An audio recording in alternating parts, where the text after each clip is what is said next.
Greetings in the name of the Most High Jah Rastafari. My good name is Marley Moses, the positive warrior, alongside... Yes, sir, DJ D-Rage, the baddest. Each and every Wednesday from 10 p.m. on KBC Channel 1 TV.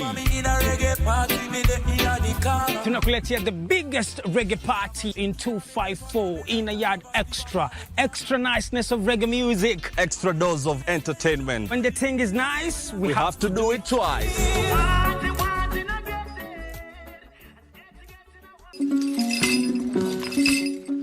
I'm really excited about our CI International Investment Conference because it means that we get to have all our investors who are already with us and potential investors.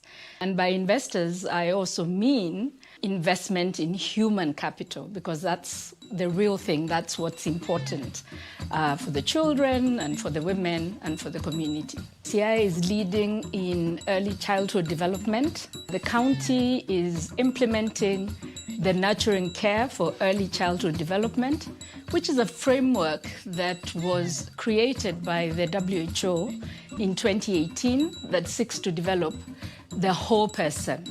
And this particular investment means that our county is investing on the child from 0 to 1,000 days. Those are the first 2 to 3 years of a child's life. So this is one investment that I'm really looking forward to share with the country, to share with our regional and international partners. And of course, we're looking beyond investing in brick and mortar to investing in the real potential of our children. So for us, that's the real investment that we're seeking to do.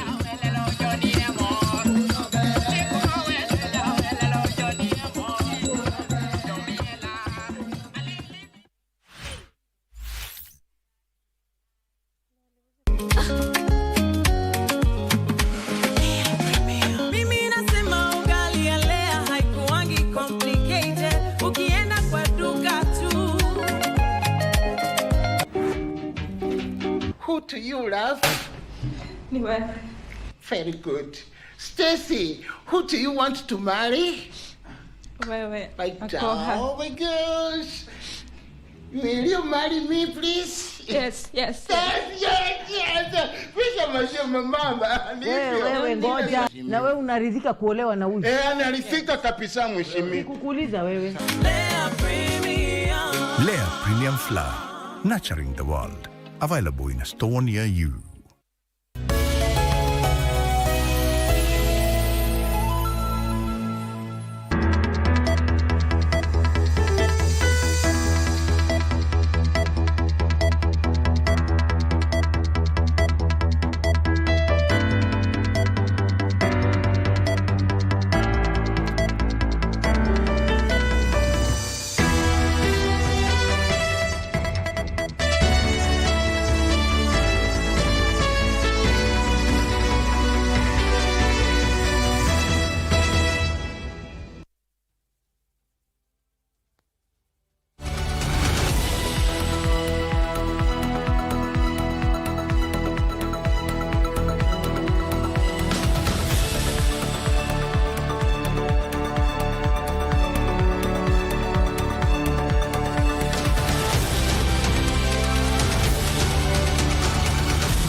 As we come on air tonight, the Senate Mashinani sitting in Busia County is now raising concerns that if not addressed, that is the systemic challenges along the Busia-Malaba border, then the KRA may just be falling short of its revenue target. Of course, that and plenty more stories is what we're tracking for you. Absolutely, and in a month and a few weeks or so, the IBC is going to conduct by-elections, that is, of course, in Parliament as well as in ward by-elections.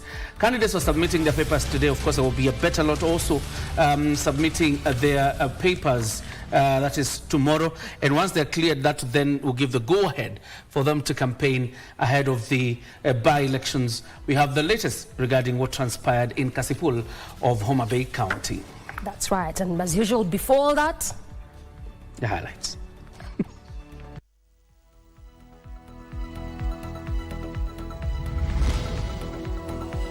cleared to run. Violence in Kasipula's IBC clears 4 candidates fighting to replace slain MP Charles Were. Wrong mathematics. Education CS Julius Ogamba disputes the 7.9 billion shillings striking lecturers are demanding of salary arrears. Feeling the pinch. Kenyatta National Hospital experiences an upsurge of patients attributed to the ongoing doctor strike in neighboring Kiambu County. And unfit to manage. MPs declare Aldai Technical Training Institute's top management unfit to hold office, recommended for overhaul.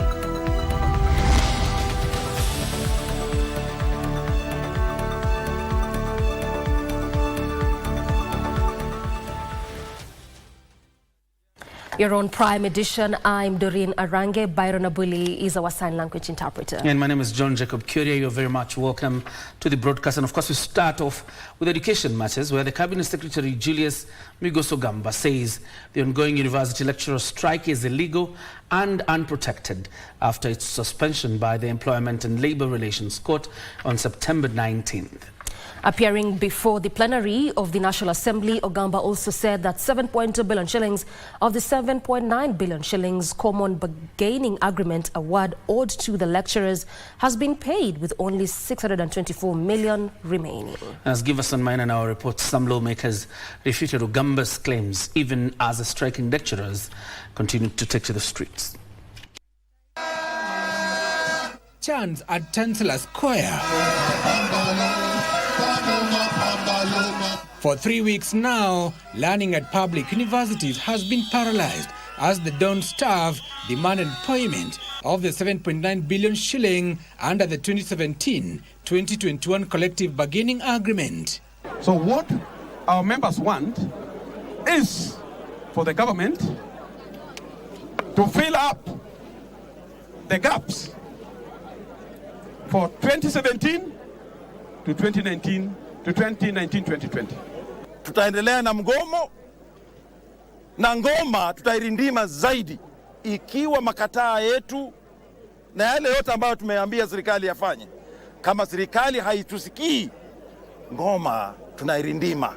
However, Education Cabinet Secretary Julius Ogamba had been summoned to the National Assembly following queries on the state of education in the country. The CS telling the lawmakers that the government owes the striking lecturers only 624 million shillings and not 7.9 billion shillings as claimed by the University Academic Staff Union, UASU.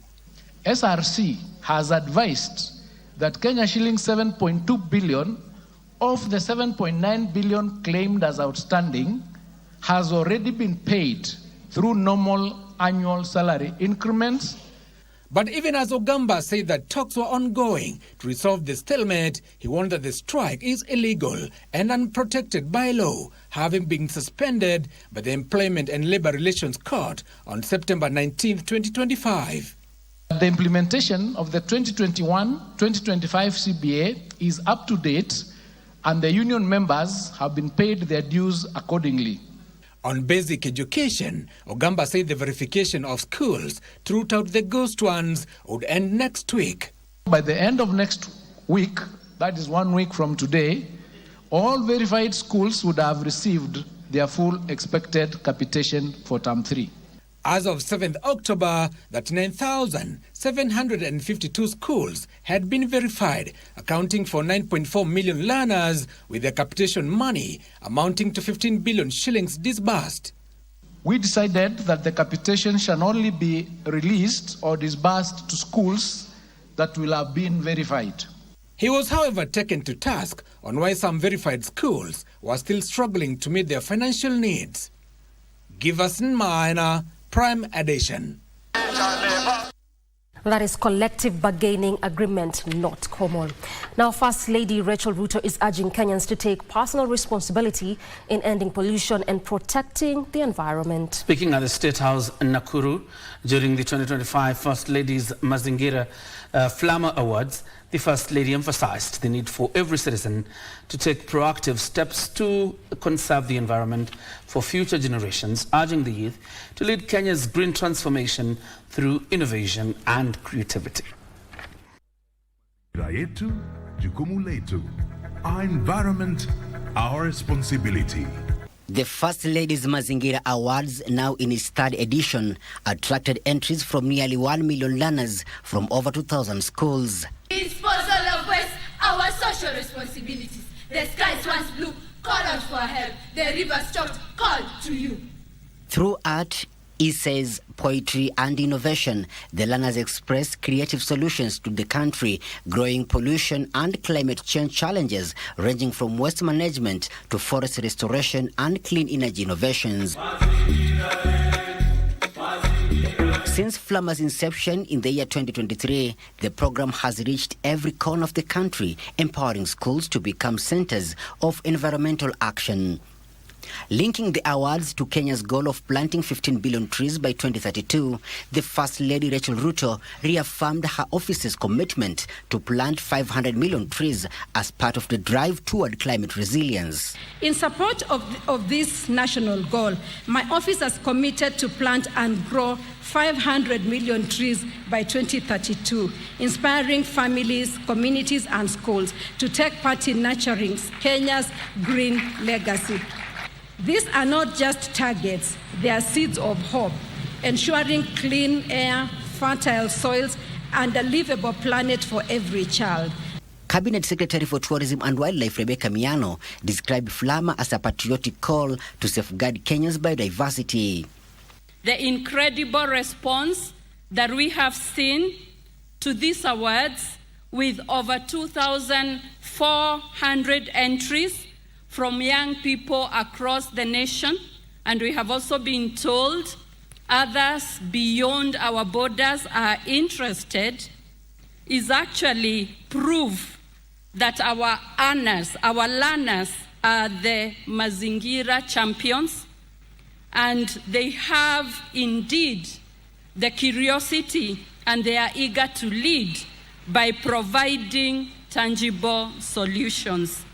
Principal Secretary for Basic Education, Ambassador Professor Julius Bitok, emphasized that the initiative aligns seamlessly with the competency-based education curriculum. Competency-based education and Flamma is one and the same thing. I say that because when you look at what the children are doing here, when you look at what competency-based education is all about, it's all about competence, it's all about skill, it's all about talent, it's all about taking care of environment, it's about our national values, it's about a whole society approach, which is really reflected in these Flamma Awards. The year's event, held 2 days before the National Mazingira Day celebrations on October 10th, also featured performances, environmental exhibitions and tree planting pledges, symbolizing renewed national unity toward a pollution-free Kenya. And on to the corridors of justice. Former Kilome Member of Parliament Harun Mwau took the witness stand over a defamation case he filed 20 years ago against a Kenyan newspaper. During cross-examination, Mwau claimed that an article published by the Daily Nation between December 2004 and early 2005 falsely linked him to drug trafficking, damaging his reputation as a distinguished public servant and a prominent businessman. Mwau in the suit is seeking damages amounting to millions of shillings. I want you there so that you can be taller than everyone else. Appearing before Justice Nixon Sifuna, the former Kilome legislator Harun Mwau testified that his name was not mentioned in the initial report, but appeared in a later publications, prompting him to issue a paid notice denying the allegations. From the first day, the articles were referring to drugs. The second article referred to drugs. The third article referred to drugs. The fourth article then mentions my name, then connects to the drug. That is what conspiracy was being hatched by the newspaper. Justice Sifuna also heard that Mwau, who had been involved in other defamation suits, was not the director nor the owner of the paper limited and daily newspaper. My Lord, they have defamed me not once, repeatedly. And every time they defame, I file a suit, because that is my constitutional right. The hearing of the case will continue on November 12th, 2025, after Mau informed the court he will not be available on the 21st of this month, owing to a different case he had filed that stopped the recent police recruitment exercise. Elsewhere, a Kilifi law court has charged an elderly man of 165 million shillings fraud involving a prime parcel of land allegedly belonging to a poor family at the Chebe Kibabamuche settlement scheme. The accused, Armando Tanzini, was arrested by detectives Wednesday morning at his Vasco da Gama Pillar residence in Malindi and appeared before Kilifi Chief Magistrate Charles Obulusta, where he denied the charges. Organizing to have the passport deposited in court. The bond of 5 million with one surety. The prosecution to supply the defense with the statements within 14 days. Then hearing on 10th of December. Letua Debra for Prime Edition. That story takes us on our first break. Plenty more on the other side, including... Of course, we have more stories, including what has been transpiring across the country as the IEBC cleared candidates both in parliamentary by-elections as well as ward by-elections.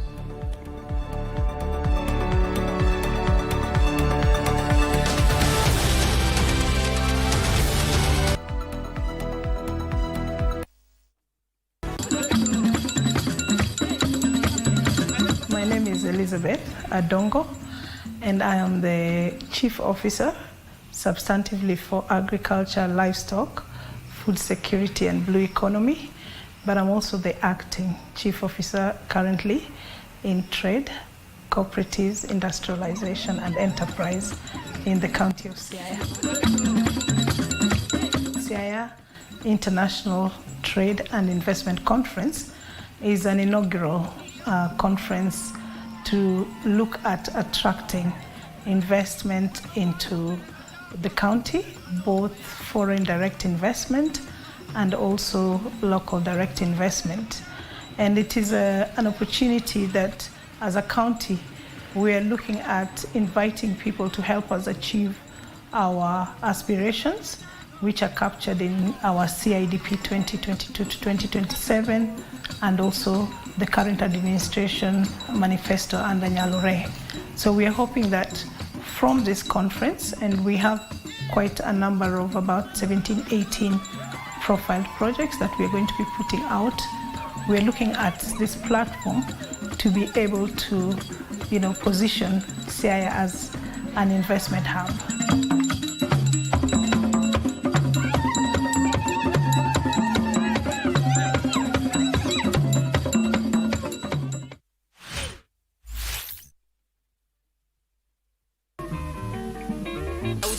Yeye atanisaidia nini kuliko wewe? Mimi serikali kanambia nikutizame wewe na wewe unitizame mimi. Mke wa mtu ni mke wa zoa. Afadhali angeenda, mimi nitakupikia, kama huyu akaangalia mumewe. Nitakupa na nitakununulia chochote utakacho bila kujali. Na hata usimwambie mumeo kama mimi nikununulia. Sinakwambia utarudi urudi. Sirudi. Sirudi. Sasa utamwachaje babangu mgonjwa? Na uliambiwa wewe uende huko kamhudumie. Unataka kusaidia jamaa zangu, usaidia nani? Uwa nini, wewe una faida gani? Sasa jumba sinema nitaenda na wewe ama nitaenda na yeye? Mimi si nikaza mwanae. Yaani baba akikwambia maneno hayo? Si ni huyo hapo, muulize huyo, muulize.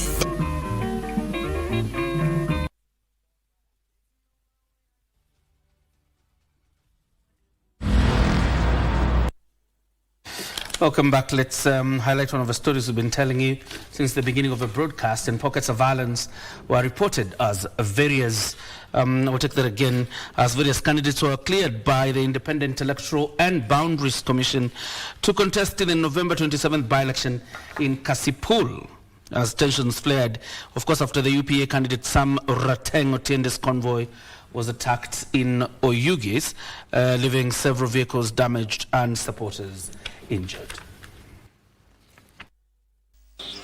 At Kosele Trading Center in Kasipul, the IEBC kicked off the clearance of candidates to replace the late Charles Were, who was shot dead in Nairobi on 30th of April.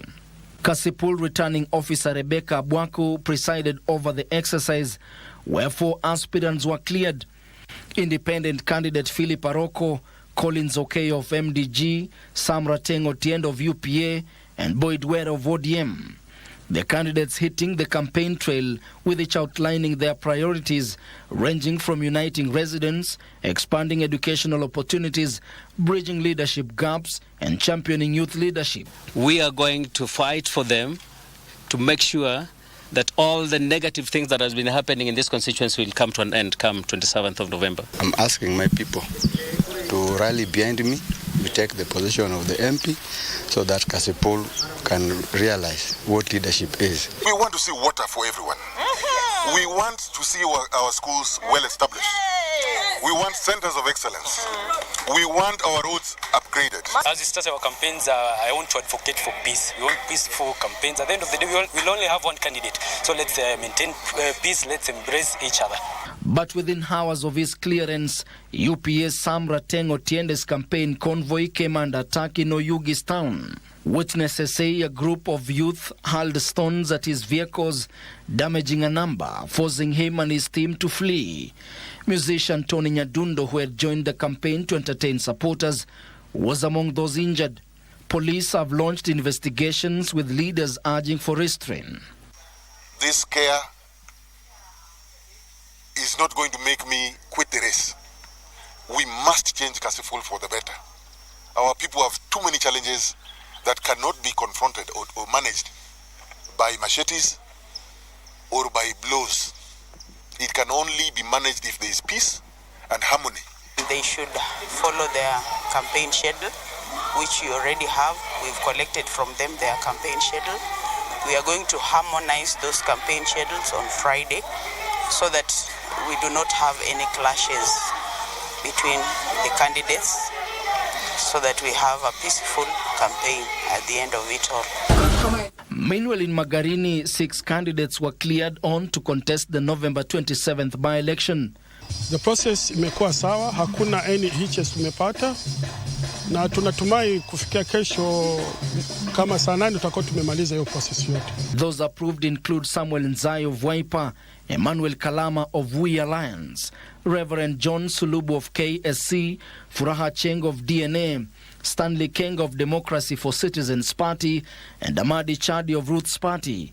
4 others, including former Member of Parliament Harrison Garama Kombe, were asked to finalize their paperwork before Thursday's deadline. Sikuwa cleared kwa sababu niko na seconder ambaye ametafutwa kwa register ya IBC, hakupatikana.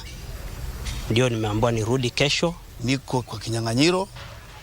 Kulikuwa na hizo tetesi za kwamba Kalama amedrop, mimi sija drop. Niko kwa kinyang'anyiro na furaha ya Magarini lazima ipatikane. The Magarini by-election follows the nullification of Kombe's 2022 win after a successful petition by his then closest challenger Stanley Kenga.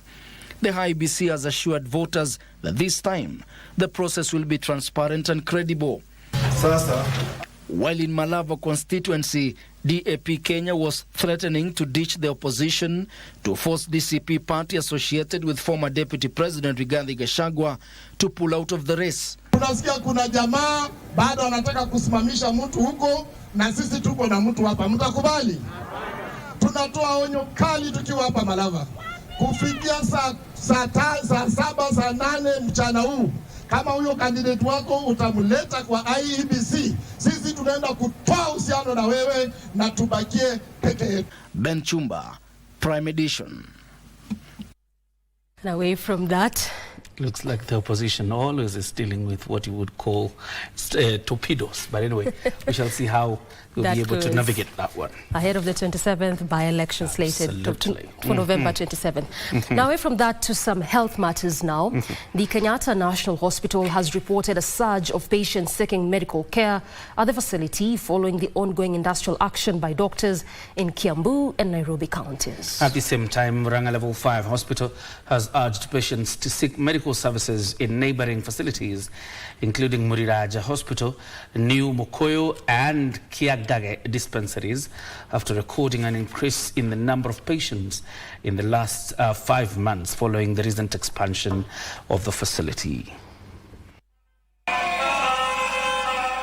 As the doctor strike in Kiambu County hits its 135th day, Kiambu County Governor Kimani Wamatangi maintains that medical services in the county have not been disrupted. A recruitment of a new cohort of medical practitioners is underway by the County Public Service Board. I must recognize the dedication of all the medical practitioners in our 123 hospitals in Kiambu County and the more than 3,000 community health promoters for their continued and passionate service to our people.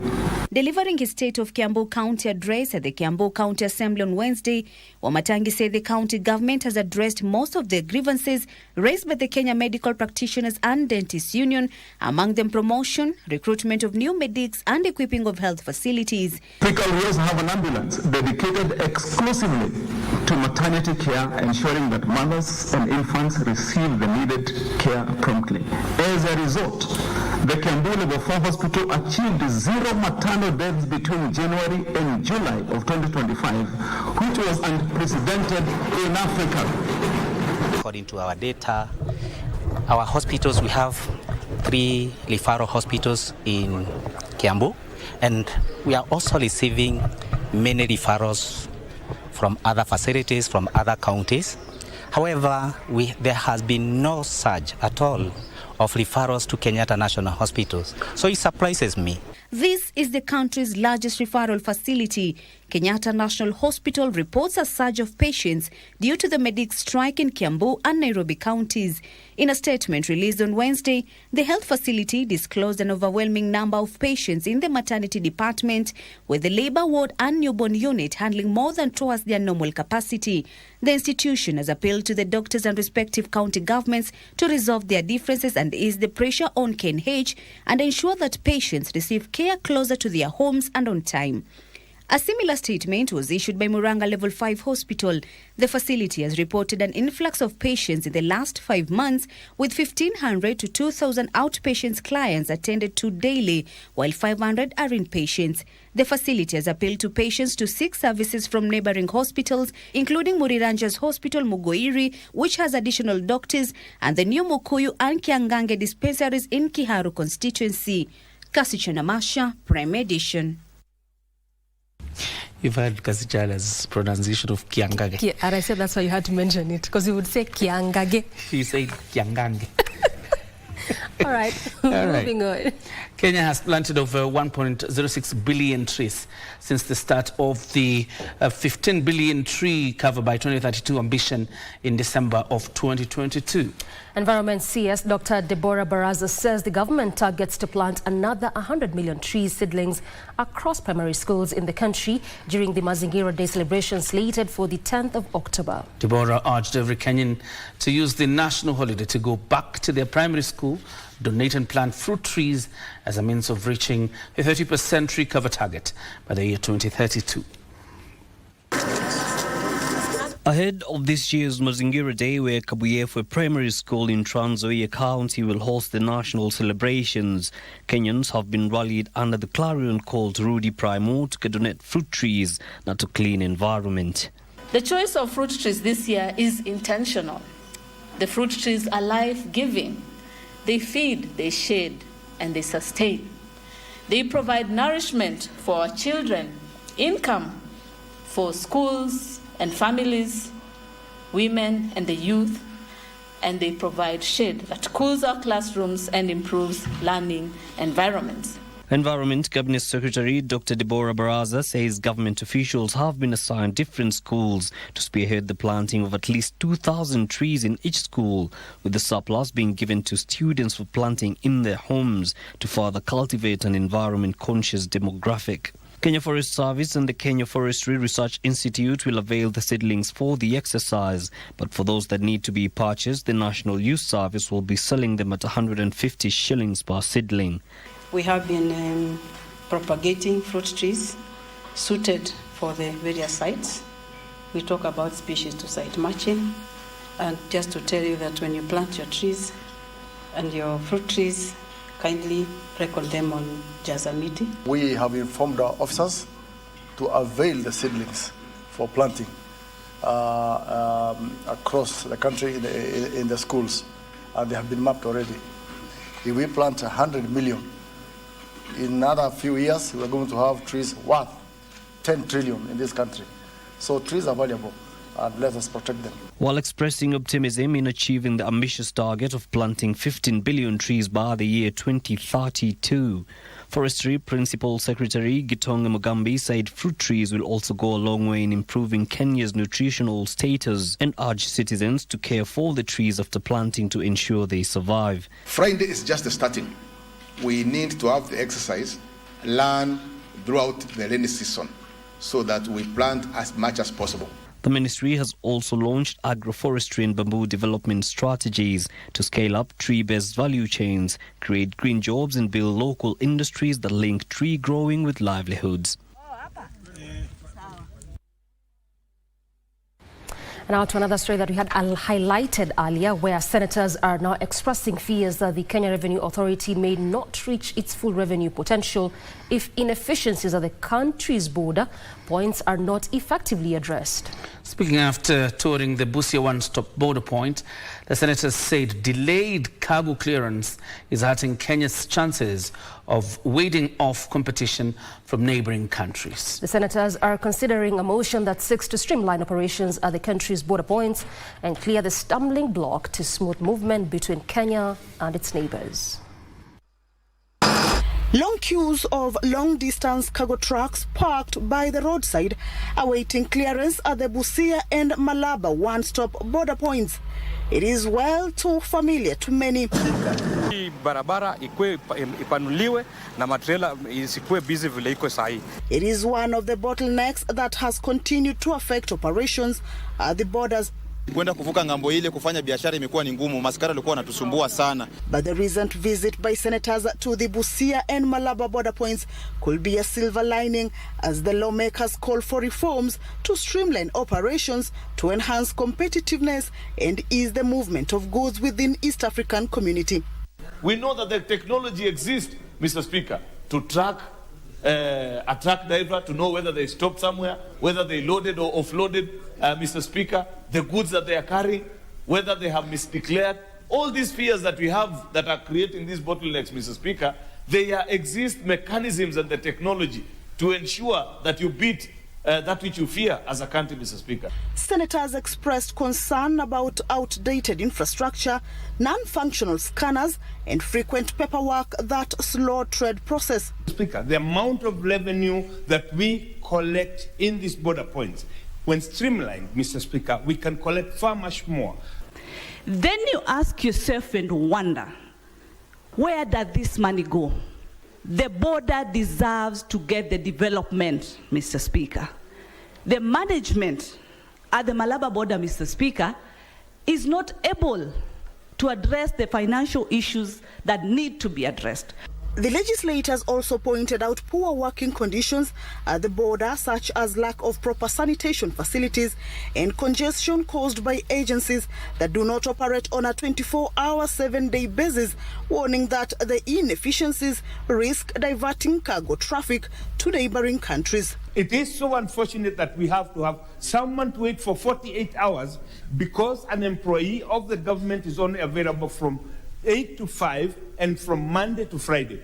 Wale ambao wamebahatika kuzuru mpaka wa Busia hivi asubuhi, mbali na msongamano, Mheshimiwa Spika, hata vyoo pale katika mpaka ule, Mheshimiwa Spika, hakuna vya kutosha vya kuhudumia madereva ama wale watu ambao wanapita wanatumia mpaka ule kila siku. Countries like Burundi are some of them importing mainly to Dar es Salaam, despite the longer route. But because of the less congestion, the more acceptable terrain, they're taking business away from us. When the chair of the committee said that they are panya routes because the border point has failed. And if the border point fails, people will look for ways of crossing. After all, they're neighbors. In the reforms, senators are resolving investing in modern technology while calling on the National Treasury, Ministry of Trade, East African Community, Roads, the Kenya Revenue Authority, and Kenya to develop a comprehensive action plan within 90 days to address both infrastructure and operational bottlenecks. As senators push for reforms to ease congestion and inefficiencies at Kenya's main border points, traders can only wait in earnest, with the goal being to ensure a seamless border system that boosts the country's revenue and trade. Kamche Menza for Prime Edition from Busia County. From the sittings in Busia to the sittings in Nairobi, this time by the National Assembly, members of Parliament have called for an overhaul of Aldai Technical Training Institute management after they declared the current office holders unfit to continue holding public office. The legislators have further directed the management to be surcharged 3 million shillings payable in 6 months. It is after the chief principal of the institute, Lukuyu Mosop, said that failed to convince the Public Investments Committee on Governance and Education on how he paid 16.8 million shillings to employees without any job designations. Composition of staff. MPs are now raising concerns over the incompetence and misuse of public resources at a number of vocational training institutions across the country. Unqualified, incompetent and unfit to hold office. Appearing before the Public Investment Committee on Governance and Education, Aldai Technical Training Institute Chief Principal Lukuyu Mosop Salie was at pains to explain why she authorized payment of 16.8 million shillings to employees without job group designation and further spending an additional 47.4 million shillings of the public funds without using the Impress system, instead resorting to cash payments to circumvent the auditing trails. The committee, one, directs that the management budgets and undertakes valuation for all the assets of the institution. You concur with the auditor that you did not comply with the procurement laws and regulations. Yes, sir. And therefore we find you incompetent. And there's no value for money. Auditor, is there value for money? Chair, there was no value for money. So money was lost? Yes, Chair.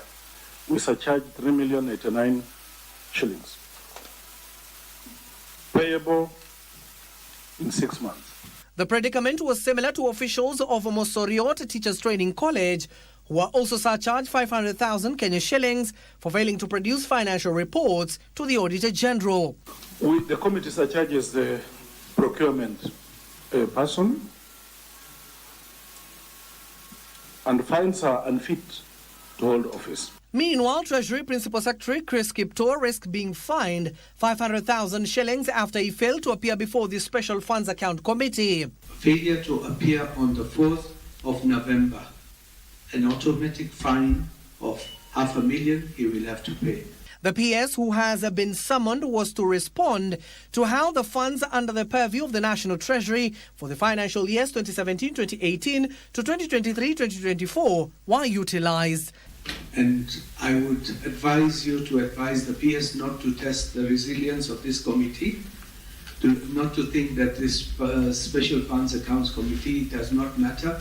We've got the teeth to bite. Abdiaziz Hashim for Prime Edition. And our colleagues from Bungoma, I hope you...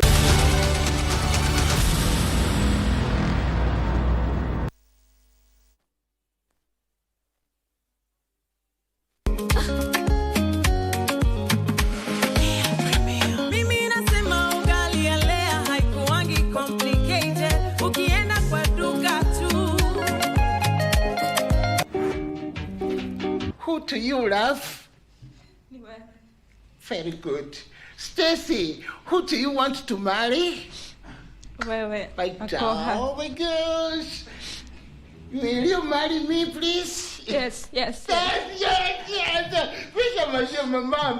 Wewe ngoja. Na wewe unaridhika kuolewa na huyu? Anaridhika kabisa mheshimiwa. Kukuuliza wewe. Lea Premium Flour, nurturing the world. Available in a store near you. Who do you love? Very good. Stacy, who do you want to marry? Wewe. Oh my gosh. Will you marry me, please? Yes. Yes. Kisha mama. Wewe ngoja. Na wewe unaridhika kuolewa na huyu? Anaridhika kabisa mheshimiwa. Nikukuuliza wewe. Unajua tunaweza fanya hii kesi ukiwa nje. No. Ayendi mzuri bila natakana. Nasema hawezi kwa mtoe nje. Lakini ameamua, amesema hata mfanye nini ataolewa na huyu. Ati kwisha. Atilele? Wanaongea Kijerumani. Amesema yeye ataolewa na huyu, upande juu shuke chini ataki huyo wako. Mtoto amerogwa. Sasa hii kesi imekuwa dismissed. Lakini unaona hapo ni korogwa mwezi mmoja. Mimi sijui urogi, wewe kama unajua urogi mimi sijui. Father in law. Siza.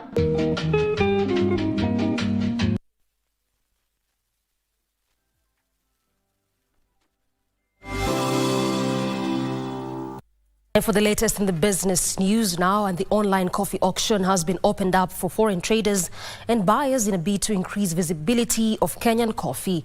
Agriculture and Livestock Development CS Mutahi Kagwe says the platform will start vetting and registering foreign traders to create competition and increase market access for Kenyan coffee. Kenya plans to increase coffee production to 150,000 metric tons from 50,000 in the next 3 years. To create market for increased cherry production, the government has opened up online trading platform for international buyers. The coffee directors have started vetting international coffee buyers for registration. The platform will create a single window to ease coffee trading. It's not going to happen. We will not allow to be sabotaged. You cannot be so selfish that you want to control the price of coffee in Kenya when it can be very easily determined by an online auction.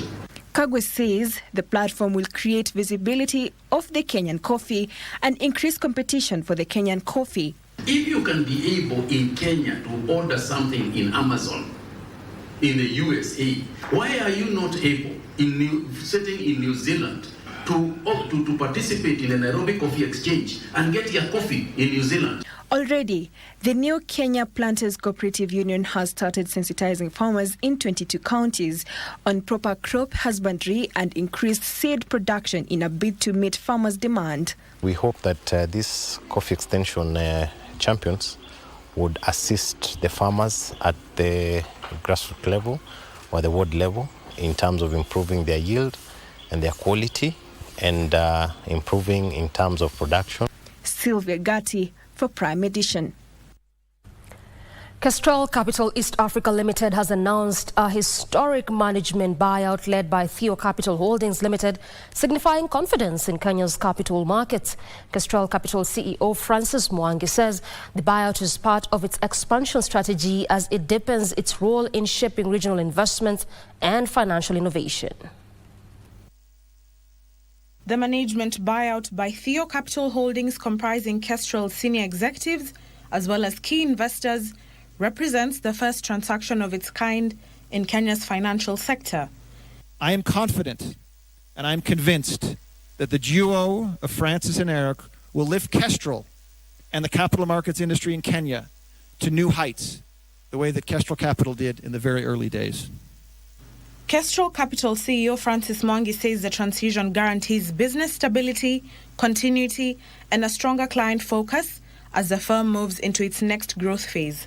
The second half, which we are currently in, has mostly focused on client convenience and client experience. At Kestrel, we believe current and future technology will usher in the third age of customization. With the new ownership structure in place, Kestrel Capital plans to strengthen investor access to regional opportunities, leveraging technology and partnerships to deepen participation in East Africa's financial markets. We will expand our business development efforts, unlocking opportunities both locally and internationally, and positioning Kestrel as the center player in regional capital markets. The firm was also the first licensed investment bank to execute trades on the Nairobi Security Exchanges and Quoted Securities platform. Ndutamo Kami for Prime Edition.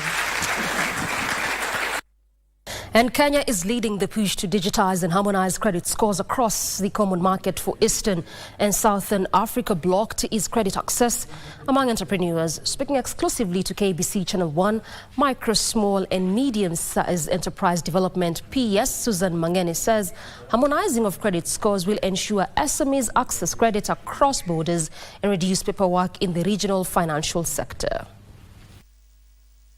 Only 78% of loans applied by MSMEs were approved by financial institutions as startups grappled with limited working capital.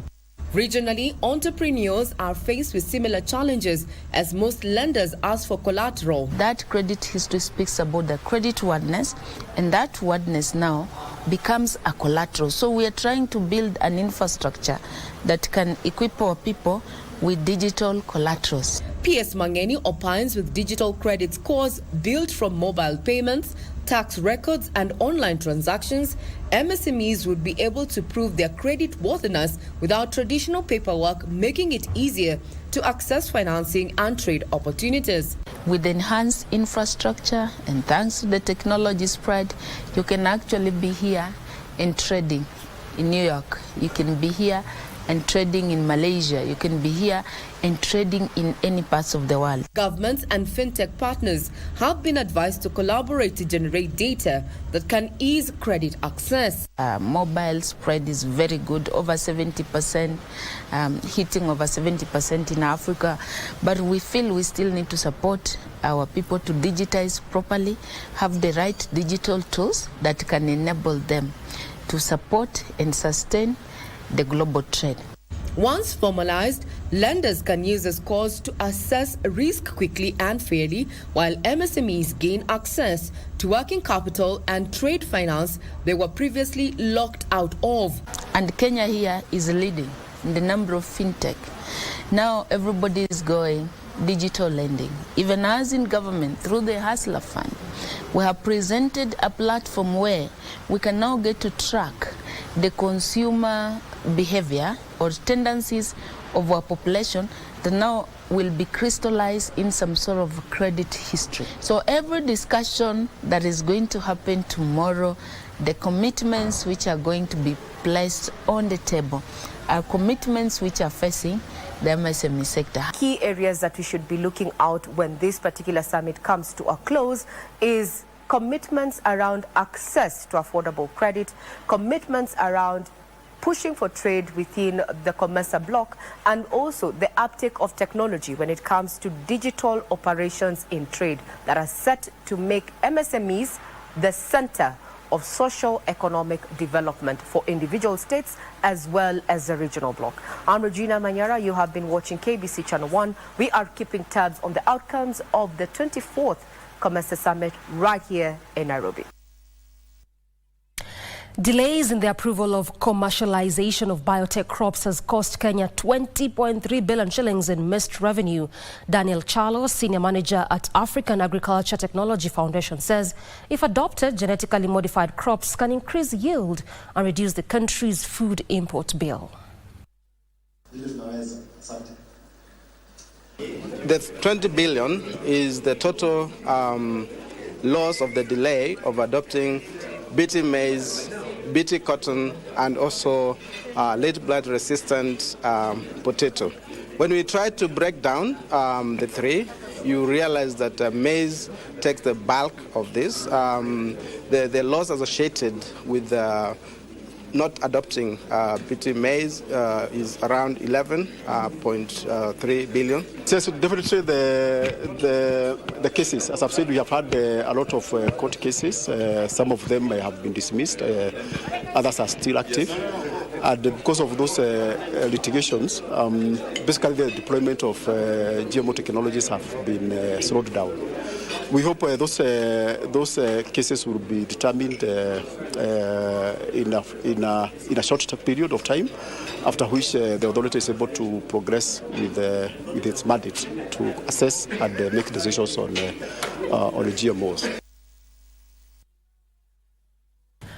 Plans to revive coal mining in Kitui County are at an advanced stage as the government starts reviewing mining licenses. Energy and Petroleum Cabinet Secretary Opiyo Wandayi says commercialization of the Mui mines in Kitui is long overdue since coal is key in driving industrialization. Wandayi adds that talks with the county government of Kitui on mining modalities are ongoing to ensure there is adequate public participation before mining activities start.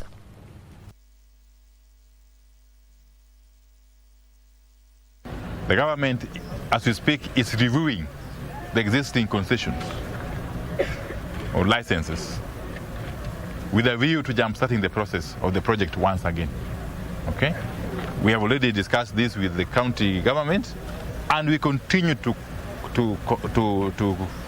engage with a view to finding an amicable solution or way forward. We are more than convinced that, again, in the not so long distant future, that coal resource is going to be commercialized.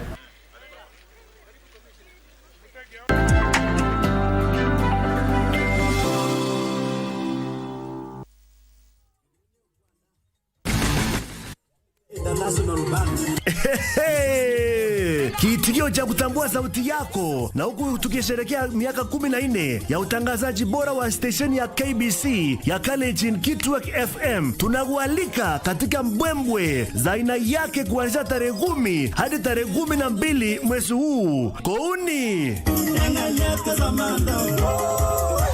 iko hivi: tarehe 10 tupatane Great Hope Children's Home kuanzia saa 8 adhuhuri. Tarehe 11 tupande miti, tusakate kandanda na kukata keki katika shule ya Masaba. Hatimaye tarehe 12 tuchumuike AIC Mosoriota kwa ibada ya shukrani kuanzia saa 4 asubuhi. Watangazaji wako wakali kama Mr. Wadis, Cheptab Chesirit, Musupa Chela, Kiptangus na Joel Bet watakuwepo. Je, wewe? 98.0 Kitwek FM Kegosin.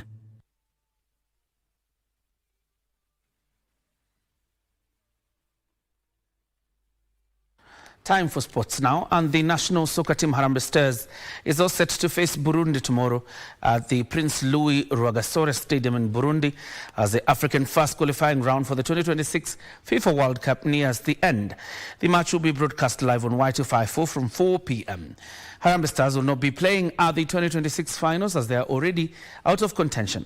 They will play Ivory Coast in their last qualifier in Abidjan on Tuesday, the 14th of October, a match that will be televised live on KBC Channel 1 from 10 p.m.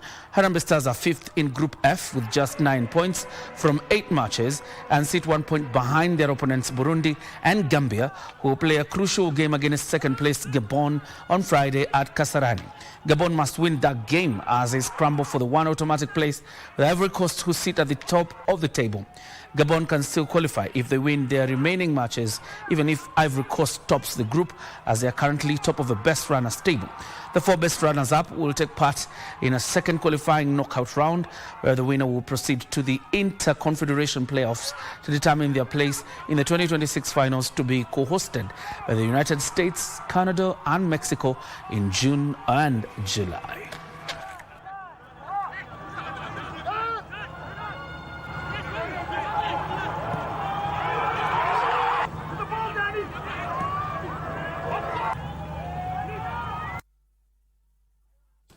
And Special Olympics Kenya women's volleyball team won a bronze at the inaugural edition of the Special Olympics Unified Volleyball World Cup after defeating Special Olympics Bharat of India by 2-0 during the third place playoff encounter that was held in Katowice, Poland.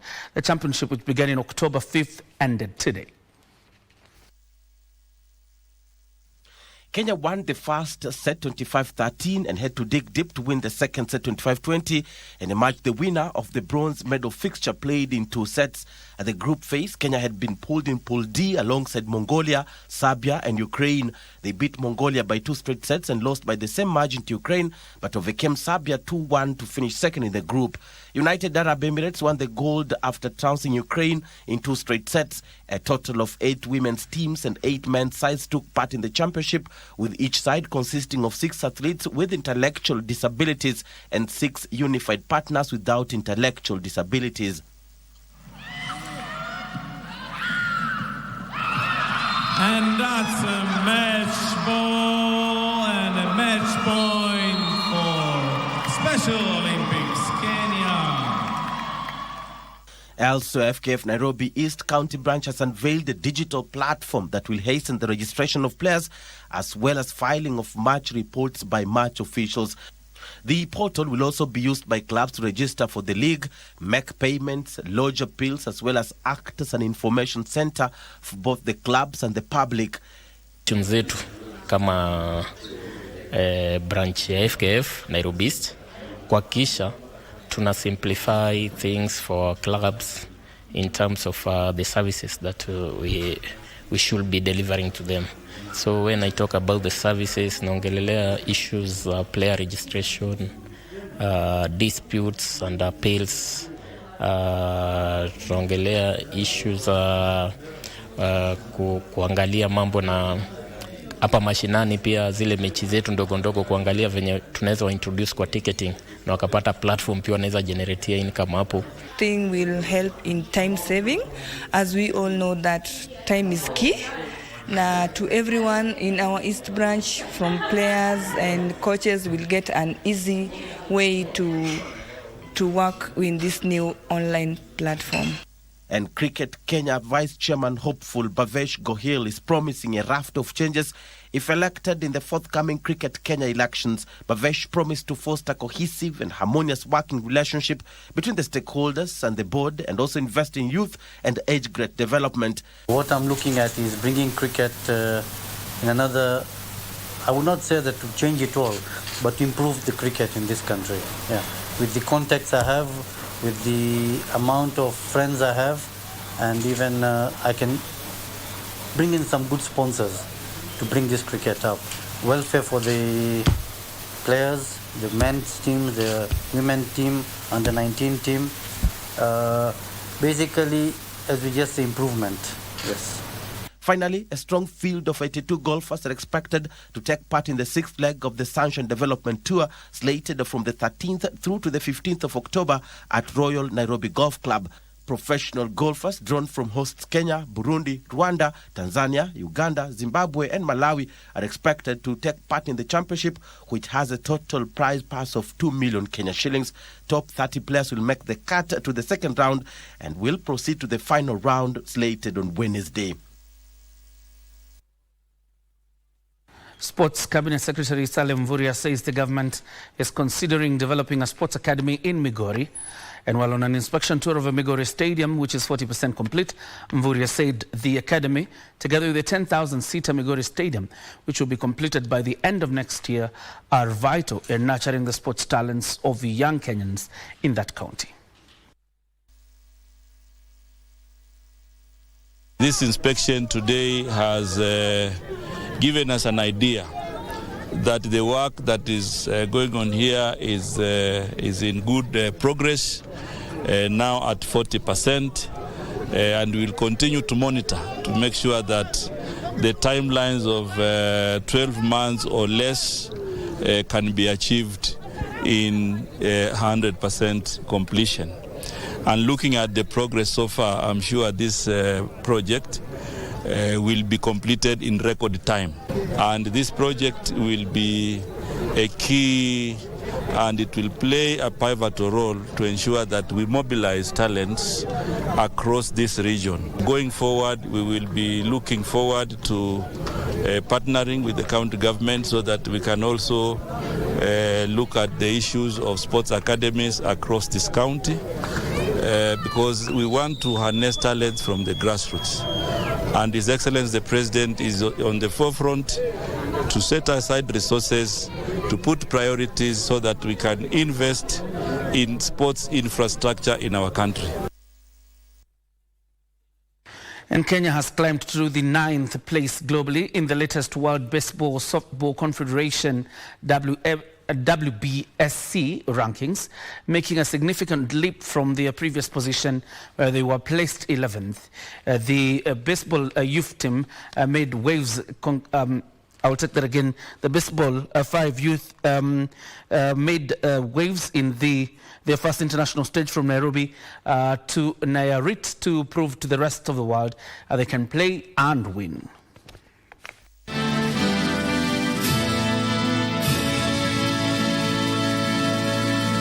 With 2,154 ranking points, the young Kenyan side now sits among the top 10 nations in the world thanks to an impressive performance at the Baseball 5 Youth World Cup, which concluded recently in Nayarit, Mexico.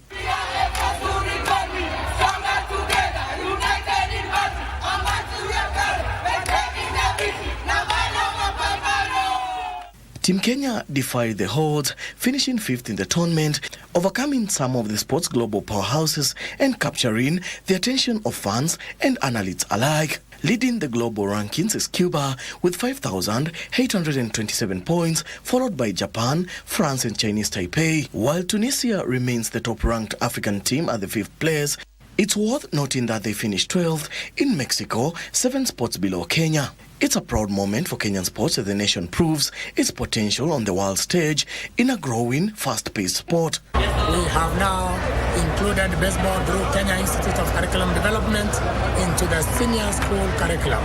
So many schools from next year are going to adopt this sport and they will be using it as a sport within their curriculum system. With the rising global recognition, the future of Baseball 5 in Kenya looks brighter than ever. For Prime Edition Sports, I'm Daniel Mwendwa. And the Kenya women deaf volleyball team is hopeful of winning a medal at the Deaf Olympic Games in Tokyo, despite being drawn in a tough pool of the upcoming Games to be held from the 15th to 29th of November. That is in Kenyan women have been placed in Group A alongside giants Italy, United States of America and hosts Japan. Kenya was handed a wild card in the women's volleyball competition owing to its top position in Africa. Women's volleyball is among the 7 disciplines where Kenya will be debuting at the Deaf Olympics. The rest are tennis, table tennis, cycling, swimming, bowling and badminton. Kenya will also compete in athletics, women's football, men's handball, golf and women's basketball.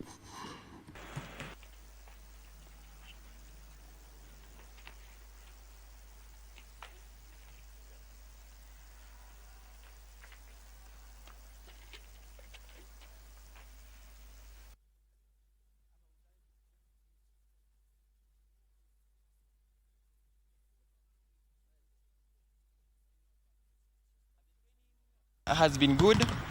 We are just aiming for gold so that we can make our Kenya proud. It is our first time to participate in Deaf Olympic, so the training has been amazing and everything is good. It has been a long journey, but we have arrived here. Deaf women team has been training, has been practicing for the aim of traveling to Japan, Tokyo. So the training has been good. We here just to show our skills and to show our training, and so that they can improve and achieve the international standard and represent our country and make our country proud. Time for us now to put a cap on sports right about now. And of course, Spain are through to the quarterfinals of the ongoing FIFA Under-20, and we'll be telling you about those details tomorrow. But for now, Doreen, it's time for us to say goodbye. And we just say goodbye. What else can we do? We say goodbye and good night, and definitely appreciate our viewers for the time they've accorded us and for choosing KBC Channel 1 to inform them this Wednesday night. That's all the time we had for you. I'm Doreen Arange. Byron Abuli has been our sign language interpreter. Good night. Goodbye.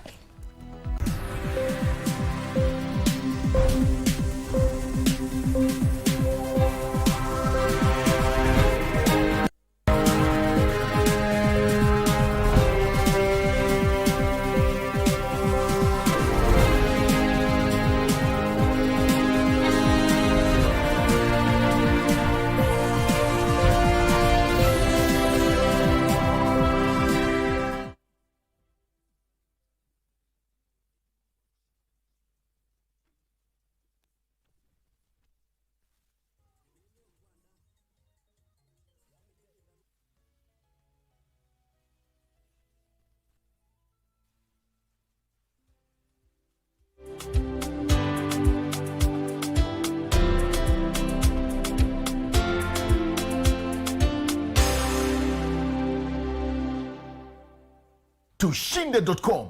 Cheza safe, cheza smart. Gambling is addictive, not for persons under the age of 18 years.